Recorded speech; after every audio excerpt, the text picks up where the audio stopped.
എവിടെ നിന്നാണ് ഈ മയക്കുമരുന്നുകൾ വരുന്നത്? ഈ സംസ്ഥാനത്ത് എവിടെയും ഇത് ഉൽപ്പാദിപ്പിക്കുന്നില്ല. പിന്നെ എവിടെ നിന്ന്? അദ്ദേഹം പറയുന്നു, ഇവിടെ ഒരിടത്തു നിന്നും 562 കിലോ കൊക്കൈനും 40 കിലോ മരിജുവാനയും പിടികൂടി.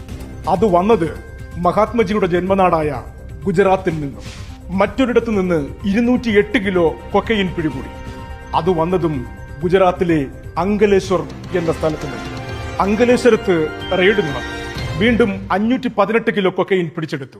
മൊത്തം 1289 കിലോ കൊക്കൈനും 40 കിലോ മരിജുവാനും. മൊത്തവില 13,000 കോടി രൂപ. എവിടെ നിന്ന് വന്നു? അവിടെ നിന്നും, ഗുജറാത്തിൽ നിന്ന്.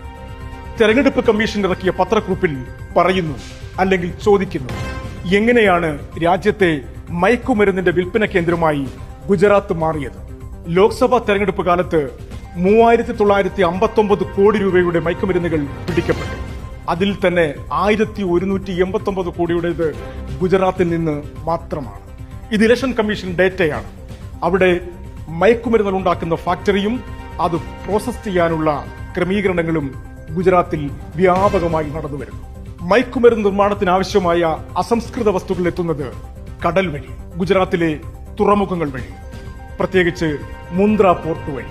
2021 മുന്ദ്ര പോർട്ടിൽ നിന്നും 3000 കിലോ ഹെറോയിൻ പിടിച്ചെടുത്തു. രാജ്യം കണ്ട ഏറ്റവും വലിയ തുക 21,000 കോടി രൂപയുടെ ഹെറോയിനാണ് അന്ന് പിടിക്കപ്പെട്ടത്. പിന്നെയും മുന്ദ്ര പോർട്ടിൽ നിന്നും മാത്രം കോടികളുടെ മയക്കുമരുന്നുകൾ പിടിച്ചെടുക്കപ്പെടുകയും പിടിച്ചെടുക്കാത്തവ പുറത്തേക്ക് ഒഴുകുകയും ചെയ്യുന്നു. കുറച്ചു വർഷങ്ങൾക്കിടയിൽ ഗുജറാത്തിൽ നിന്ന് മാത്രം 2.5 കോടി രൂപയുടെ മയക്കുമരുന്നുകൾ പിടിച്ചെടുക്കപ്പെട്ടു. പിടിക്കാത്തത് എത്ര കോടി? മുന്ദ്ര പോർട്ട് വഴിയെത്തുന്ന മയക്കുമരുന്നുകൾ സ്വീകരിക്കാനായി ഫാക്ടറികൾ തയ്യാറായി നിൽക്കുന്നു. അവിടെ നിന്നും ഇത് രാജ്യത്തിന്റെ മുക്കിനും മൂലയിലേക്കും ഒഴുകുന്നു. രാജ്യത്തെ യുവത്വം ഇരയായി കൊഴിഞ്ഞു വീഴുന്നു. മുന്ദ്ര പോർട്ട് ആരുടേതാണ്? അദാനിയുടേത്.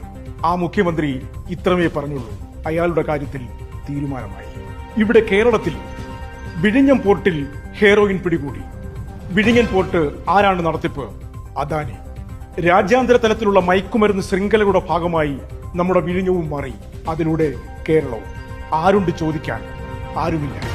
എല്ലാ നാവുകളും വരണ്ടുണങ്ങി താണുപോയിരിക്കുന്നു. എല്ലാ കൈകളിലും ചങ്ങല വീണിരിക്കുന്നു. ജീവിക്കാനുള്ള കൊതിയാലോ ആനുകൂല്യങ്ങളുടെ ആകർഷണത്തിലോ വീണുപോയിരിക്കുന്നു ഉത്തരവാദിത്തപ്പെട്ടവർ, പൗരസമൂഹം ആകെയും. ഒറ്റ വഴിയേ ഉള്ളൂ. നമ്മുടെ കുട്ടികൾ, നമ്മുടെ കുഞ്ഞുങ്ങൾ, അവരുടെ തലച്ചോർ ഇവർ മാന്തിയെടുത്ത് കൊണ്ടുപോകാതിരിക്കണമെങ്കിൽ നമ്മൾ തന്നെ ഒരു വഴി കണ്ടെത്തേണ്ടിയിരിക്കുന്നു.